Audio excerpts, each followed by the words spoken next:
Hey, is your business growing? That's fantastic. But what if I told you that you might be leaving some serious cash behind in the process? Today, we're going to talk about a very specific GST tool that helps you unlock trapped tax credits and get them working for you again. So let's get specific. Are you in that exciting phase where you're expanding, opening up a new branch, maybe a second warehouse? And this is key, it's all happening within the same state you're already in? And if that's you, does this sound familiar? You've got this chunk of valuable input tax credit just sitting there. It's stuck in your old GST registration, and you're just wishing you could use it for the new place. Trust me, it's a super common headache. Well, if you're nodding along right now, get ready for some good news. The GST system actually has a fix for this. Yep, there's a form designed for this exact situation. And that tool, that magic form, is called GST ITC-02A. So let's dive in and break down what it is and how it can, get your money flowing again. Okay, so think of Form GST ITC-02A as your official moving truck for tax credits. It lets you pack up any unused, matched input tax credit from your old GST registration and drive it over to your brand new one. Now, the main rule, the move has to be to a different business location, but it's gotta be within the same state. It's all about making sure your money follows your growth. So let's be super clear on when you'd actually use this. It's perfect if you've got more than one GST registration in the same state or UT. You've got some unused credit just chilling in your electronic credit ledger, and you want to put that credit to work at your new spot. That's the sweet spot for this form. All right, so now you know what it is and when to pull it out of your toolkit, but how does it actually work? Let's walk through the process, starting with the transferer. That's just a fancy name for your original business, the one holding all the credit. Honestly, it's a pretty simple three-step dance on the GST portal. First, you log in.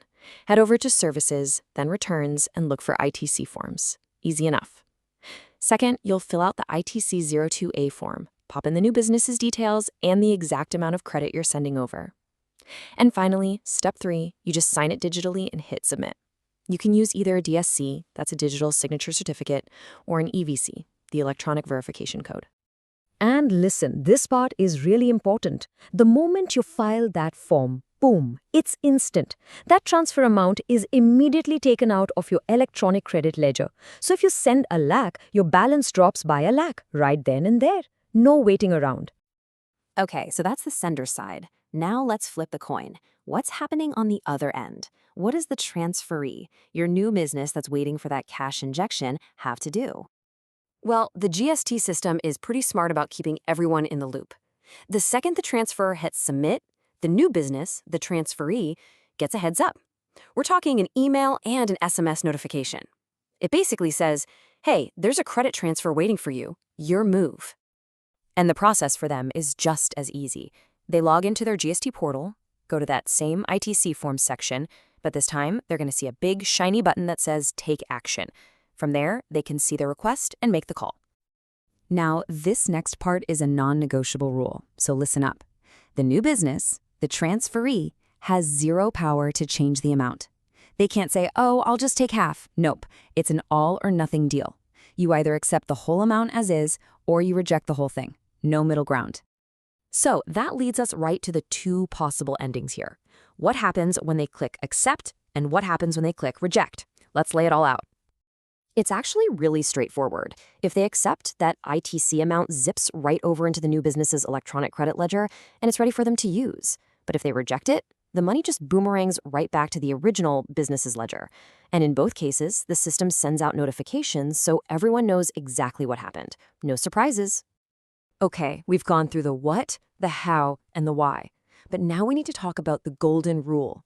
There is one absolute, non-negotiable deadline for this whole thing. You gotta burn this one into your brain. 30 days. That's it. 30. You get exactly 1 month from the day your new GST registration is official to file this form ITC-02A. And when I say this deadline is strict, I mean it. So picture this. The second your new GST registration is approved, a giant countdown clock starts in the background. Tick-tock. You have to get that form filed inside that 30-day window. If you miss it by even a day, that opportunity to transfer the credit is gone. Poof, forever. Pew! All right, we've covered a ton of ground here, but it really all boils down to just a few key takeaways. Let's do a quick fire round of everything you absolutely need to remember. Okay, here's your final cheat sheet. Number 1, ITC-02A is only for transfers inside the same state or UT. Got it? Number 2, you can only move credit that's both unutilized and matched. No funny business. Number 3, that 30-day clock is real, and it is not your friend if you procrastinate. Number 4, the new business can only say yes or no to the full amount. And finally, number 5, this is all happening digitally, ledger to ledger. It's clean and simple. So now you've got the playbook. You know the rules, you know the steps. The only question left is, are you ready to go unlock that trapped cash and fuel your business's growth? Because now you know exactly how to do it.